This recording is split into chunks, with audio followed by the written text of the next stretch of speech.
عندي مسدس الشمع ضرب مني وصلحته بطريقه بسيطه جدا، ولما صلحته واشتغل معايا مره واتنين وتلاته قلت اجرب اشارك معاكم الفكره وتستفادوا انت كمان. لو عندك مسدس شمع انت كمان بتاعك باظ، بدل انا صورت الفكره وانا مش عارفه اصلا هيشتغل ولا مش هيشتغل تاني، بس لما اشتغل مره واتنين وتلاته قلت اشارك معاكم الفكره وتستفادي انت كمان. زي ما انت شايفه كده خرجت المسامير، فكيتها بالسكينه لاني ما كانش عندي مفك صغير افك بيه المسامير.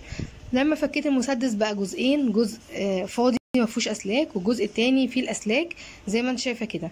السلك الطويله بتاعت الفيشه جواها سلكتين خارجين متوصلين بسلكتين تانيين زي ما انت شايفه كده، كل لون مختلف عن التاني.